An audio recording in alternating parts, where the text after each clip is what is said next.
Bueno, Ángel García es el encargado de social media de la revista editorial tradicionalista. Él previamente ha grabado en este canal una entrevista donde explica qué es el hispanismo. Lo recomendamos que lo vean a la brevedad. Y en ese sentido vamos a empezar con la primera pregunta, que es trascendental. Básicamente, Vox, un partido aclamado por la derecha a lo largo y ancho del mundo, ¿en qué se vincula con el hispanismo? A ver, Vox debe su auge principal a una férrea defensa de la unidad de España. Aunque el partido se fundara en 2014 como escisión efectos prácticos ante la deriva centroizquierdista del Partido Popular, que estaba incumpliendo ese mínimo de postulados económicos y sociales propios de un partido de centro derecha, traición a los pro vida, subidas de impuestos, criterios cada vez más socialdemócratas, falta de dureza frente al nacionalismo periférico, incluso traición a las víctimas del terrorismo por tema de acomplejamiento de sesiones, pues surgió Vox. Pero en los comicios que había entre 2014 y 2016, autonómicos, europeos, generales, no conseguía representación. Esto se consiguió en 2017 en la Cámara Parlamentaria Autonómica de Andalucía. Unos meses antes comenzó a tener demasiada relevancia en prensa. A Vox se le conocía en principio gracias a las redes sociales. Tienen además un escuadrón buenísimo. Pero a raíz del golpe de Estado que se perpetró en Cataluña por parte de hordas nacionalistas periféricas y expansionistas, comenzó a tener relevancia. Vox canalizó buena parte de la reacción patriótica que empezó a gestarse a comienzos de otoño de ese mismo año. Incluso tomó la acción judicial frente a los responsables de ese golpe de Estado. Interpusieron un montón de querellas, mientras que el gobierno central, entonces en manos del Partido Popular, optaba por el diálogo de cesión al chantaje y otra clase de actitudes propias de un partido acomplejado. Y es que el discurso principal de Vox es, como digo, férrea defensa de la unidad de España. Para ellos, la nación española es lo más importante. Lo más importante. En sus actos y en otra clase de propaganda política hacen una exhibición constante de la bandera de España. La nación viene a ser, como concepto, como una especie de cosa suprema a la que hay que deificar, entre comillas, en todo momento. En cuanto a hispanismo estrictamente, para partir de base no lo consideremos nada hispanófobo. Pensar lo contrario sería mentir con ganas y con total interés, pero la verdad es que no. Son ferros defensores de España. Distinto es, bueno, también es cierto que reconocen la hermandad con los pueblos hispanoamericanos y se oponen, obviamente, al leyendanegrismo que en su día impulsó el Imperio Británico junto a la masonería y que hoy pues es la comidilla de los acomplejados gracias al establishment y a las demás hordas revolucionarias y progres. Pero la cuestión es que, por desgracia, Vox está en algunos aspectos en contra, quizás por accidente, de la tradición hispánica, en tanto que esta era foral, buscando así aplicar el principio de subsidiariedad al terreno político.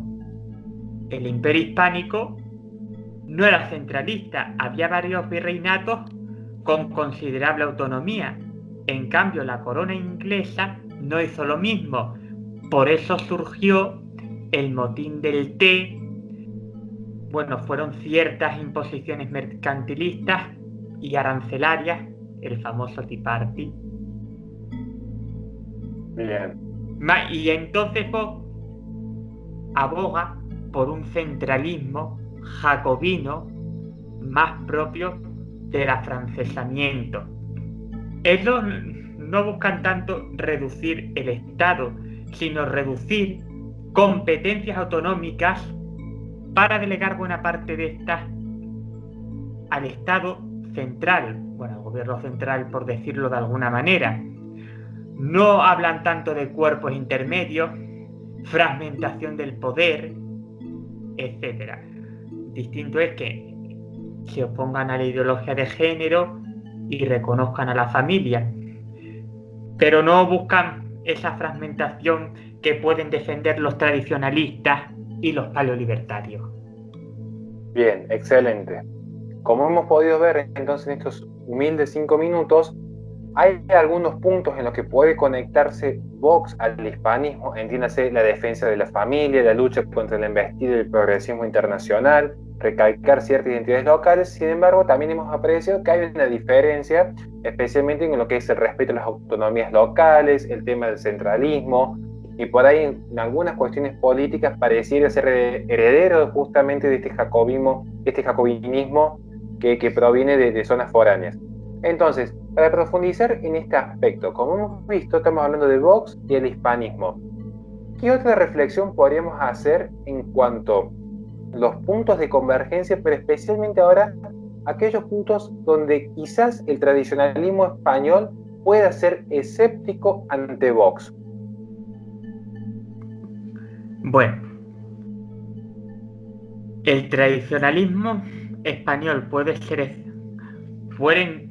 entrar en conflicto con Vox o mantener lo que es una discrepancia, por decirlo de una manera más suave, en tanto que Vox es centralista y el tradicionalismo es foralista y defensor de los cuerpos intermedios y del principio de subsidiariedad bien entendido. Incluso reivindica la monarquía tradicional, mientras que Vox está completamente conforme con el régimen del 78, la monarquía entre comillas de Felipe VI, la Constitución española, que la consideran como un componente más del sentimiento patriótico, cuando en realidad se trata de un artificio iuspositivista que ha marcado el camino para consolidar un régimen partitocrático y resultado en tanto que se ha consumado en lo que tenemos ahora. En otras palabras, la situación política actual, el gobierno que tenemos, es una consumación del constitucionalismo, en tanto que establece contradicciones con lo de las nacionalidades históricas y establece en una serie de puntos motivos para la expansión del Estado en detrimento de la sociedad, porque a mayor dimensión del Estado, menor peso y poder de la sociedad. Abre también la puerta al relativismo. Incluso podríamos decir que esas expropiaciones a las que invocan los de Podemos son constitucionales porque hacen referencia a determinados artículos de la Constitución. Guste o no guste oírlo, es así. Por lo tanto, habría una serie de diferencias. Aparte de que el tradicionalismo es enemigo del Estado tal cual lo conocemos, ente que ejerce el monopolio exclusivo de la violencia y tiende a expandirse, erosionando cuerpos intermedios, siendo la familia la última unidad de resistencia. En cambio, bueno, eso sería el Estado moderno para los tradicionalistas. Hay una discusión terminológica porque el Estado tal cual como lo conocemos, algunos lo consideran como el Estado moderno, pero el caso que se está en contra del Estado tal cual se conoce.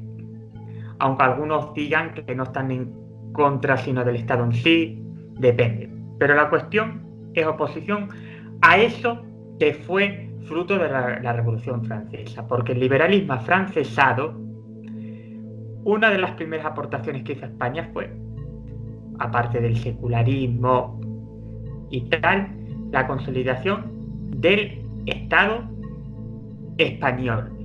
Y para recordar, en sintonía con lo que dijeran pensadores como Erich von Kuehnelt-Leddihn, esa revolución fue la madre de todos los males. Socialismo, comunismo, masonería, no todos se desarrollaron en ese momento, pero se fueron sentando las bases en base a criterios colectivistas, igualitaristas, laicistas. De hecho, ya se vivió ahí de una primera revolución igualitarista también, aunque en el seno de la Iglesia, la revolución luterana. De hecho, con vos ahora hay otro problema. En materia económica, cuando comenzaron, tenían un programa más o menos conservador y antiestatista. Podríamos decir liberal, pero prefiero no utilizar ese término por las confusiones que puede acarrear y las múltiples connotaciones que tiene. Pero buscaban liberalizar la economía, mejor dicho. No en tanta intensidad como, por ejemplo, alguien de la línea de Rand Paul y su padre Ron. Pero bueno, algo sí que podría sintonizar con la línea de la Fundación Heritage de Estados Unidos, por ejemplo, reducción de impuestos, reforma del sistema de pensiones hacia un sistema mixto, liberalización de horarios comerciales, eliminación de otras trabas burocráticas, cheque escolar, planteamiento de desestatalización de algún que otro sector.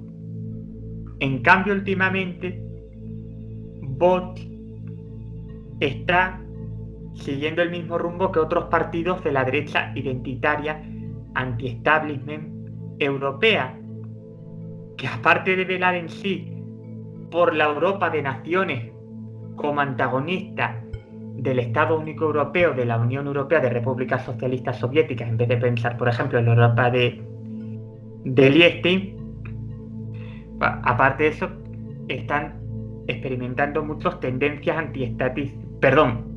más estatistas. Por ejemplo, Alternativa por Alemania era un partido conservador minarquista en sus orígenes.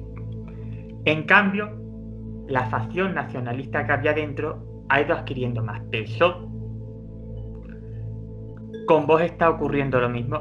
Hay una parte más conservadora libertaria y otra más nacionalista, de la que una de sus figuras principales es Jorge Busadé, mientras que de la otra parte ya sean más austriacos, menos austriacos, más libertarios, menos libertarios, pero tendríamos a Espinosa de los Monteros, al profesor Contreras o a Rubén Manso. Y en la otra, pues como digo, Busadé, que en su día era de Falange y mantiene ciertos criterios colectivistas. De hecho, Vox últimamente está haciendo propuestas tales como que el Estado se haga cargo de las nóminas de todos los empleados del sector privado, en vez de pedir que se reduzca completamente el gasto político y, en consecuencia, la presión fiscal.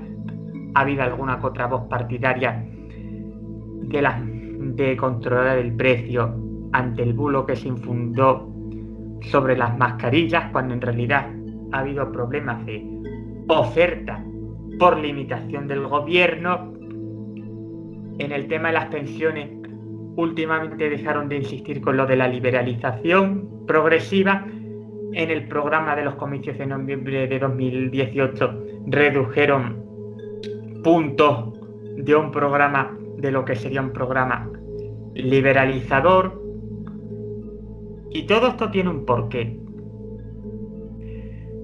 En los últimos comicios, Vox obtuvo, con respecto al Partido Popular, relativamente mejores resultados, voy a poner como ejemplo Madrid, en zonas obreras que tradicionalmente habían votado a la izquierda. PSOE, Podemos, Izquierda Unida, por citar algunas tendríamos Parla, Leganés o Fuenlabrada, mientras que en otras más conservadoras en sentido amplio, más de derecha, en las que en algunos casos podría haber mucha relevancia de alguna prelatura religiosa católica, pues ahí el Partido Popular mantenía una considerable diferencia con respecto a Vox, aunque ambos sumaran mucho más de la mitad. Por poner ejemplos, barrio de Mirasierra, distrito de Salamanca y municipios como Pozuelo y Majadahonda. Y se han obsesionado con eso y creen que la mayoría de la izquierda va a derivar su voto a Vox.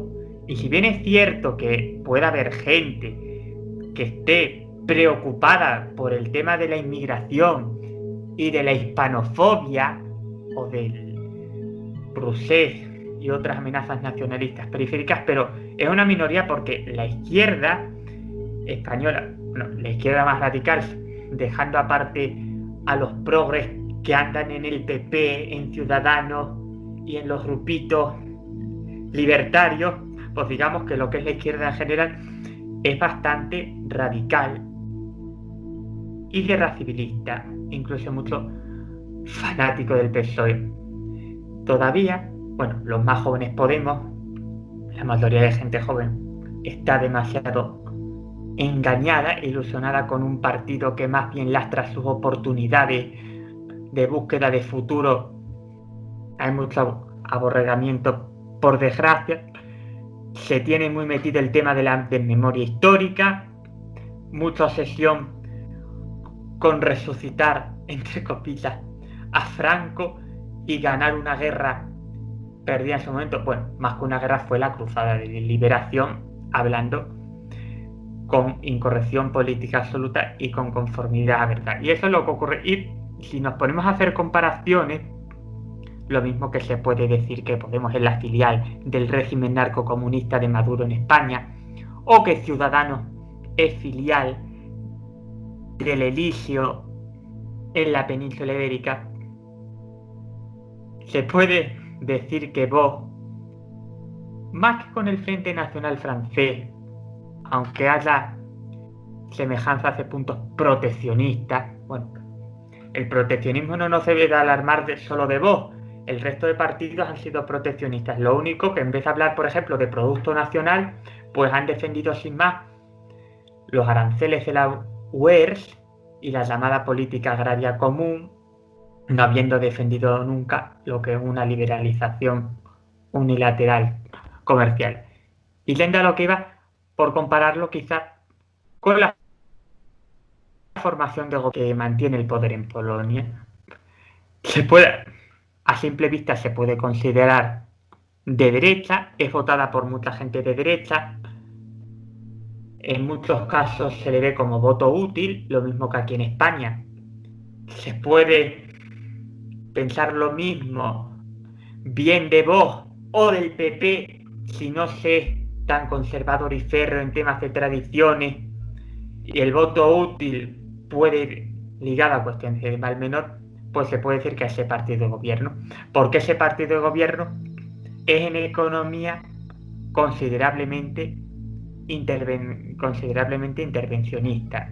No aboga por reducir la presión fiscal ni la burocracia, así como tampoco por liberalizar sectores. De hecho, en la Fundación Heritage hay un índice que mantiene que Polonia tiene unos niveles que deberían de mejorarse bastante. Y luego otro problema es la corrupción moral partitocrática, en tanto que Vox va a formar parte de ese sistema de partidos. No cuestiona la partitocracia, aunque ponga en jaque al establishment y a la izquierda en general totalmente nerviosa. En el tema de la Unión Europea, oficialmente llamada así, simplemente dicen que hay que recuperar algo de soberanía es un euroescepticismo muy soft, lo mismo que ocurre con el partido de gobierno polaco.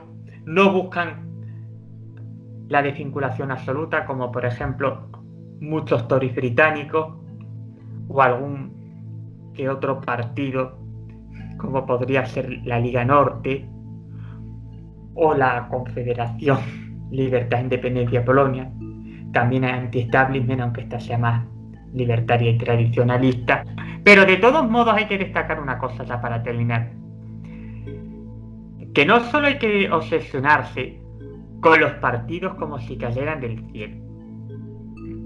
Votemos o no votemos, sea en blanco o a voz al PP, bien porque nos resulten lo más convincente o lo menos malo, es cuestión de hacer algo más allá de votar, porque con depositar el papelito en la urna no se soluciona nada. Interesa una fuerte acción social bottom-up que marque el rumbo de la soberanía política y que a su vez consiga que esos partidos que en cierto modo le pueden representar, pese a estar en la partitocracia, puedan satisfacer sus aspiraciones. Y sería lo suyo que en España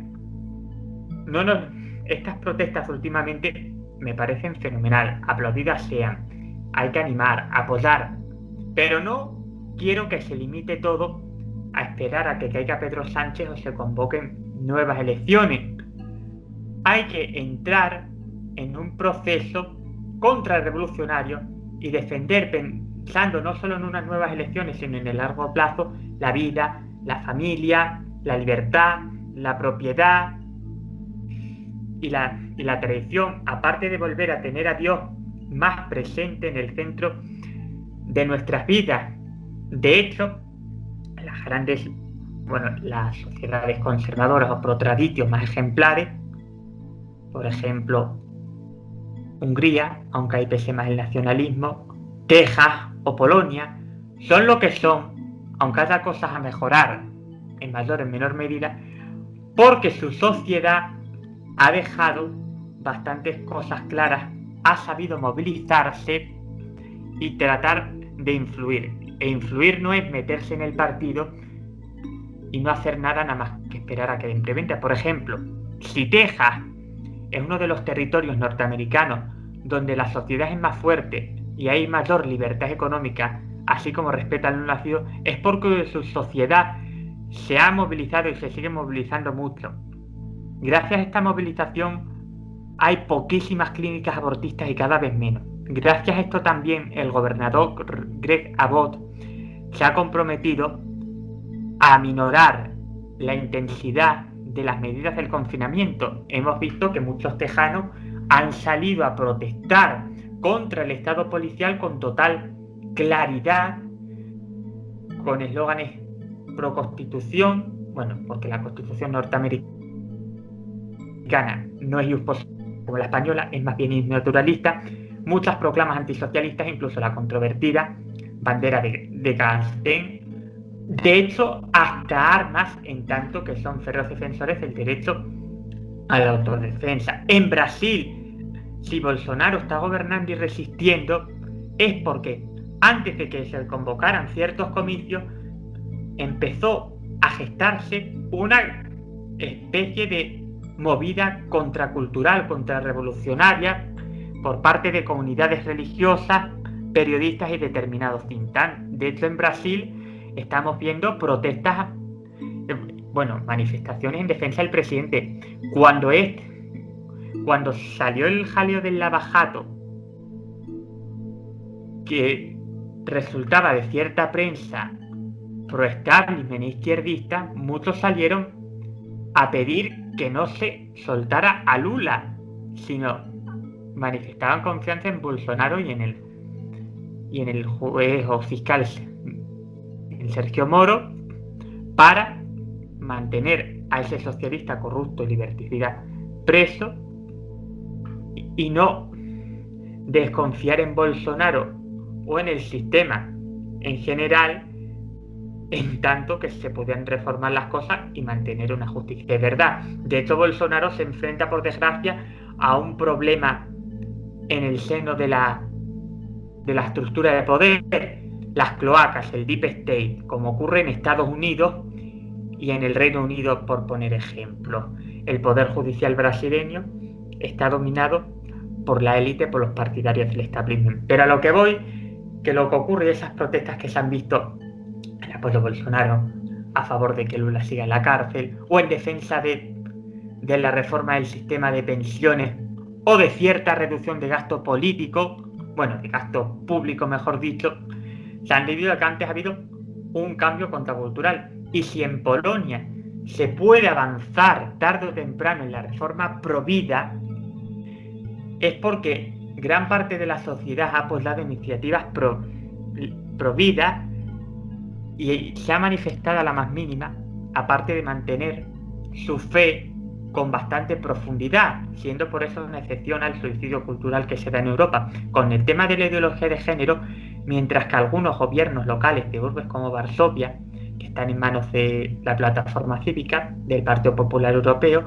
totalmente entregada a la izquierda, la mayoría de la sociedad polaca tomó las calles ya desde el año pasado para decir no, la ideología de género no se admite en nuestro país, y tratan de frenar ese avance revolucionario que pretende instalarse con la colaboración de la UERS, de la ONU y de otras élites en esos países, como también ocurría con la inmigración, que el vicegrado general se oponía, no solo el tándem conservador polaco-húngaro. Por lo tanto, de cara a vos, se esté a favor o no, lo importante es que desde abajo, combinando frentes como el académico, el intelectual, el propagandístico y el callejero, importan también tanto las redes como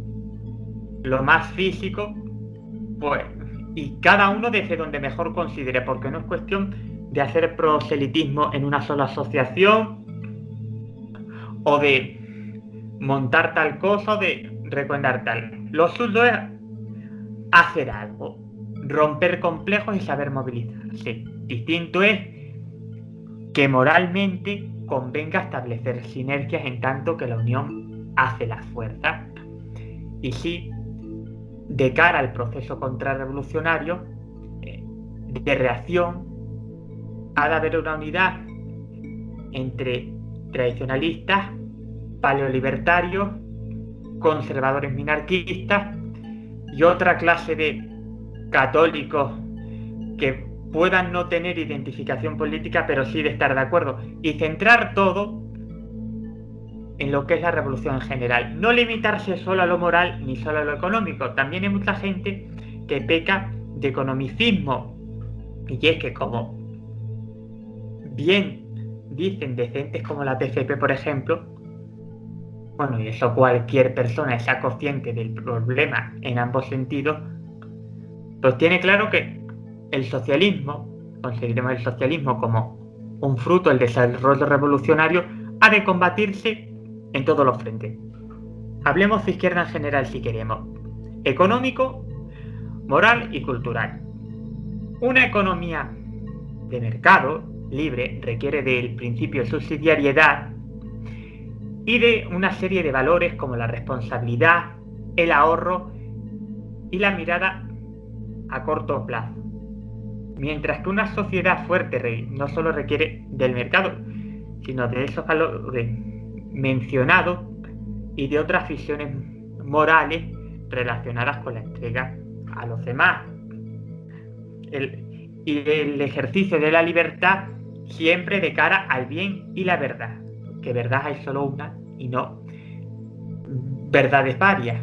No es cuestión de que uno se crea tener la verdad absoluta, sino de que verdad hay solo una, porque pensar lo contrario es abrir la puerta al relativismo.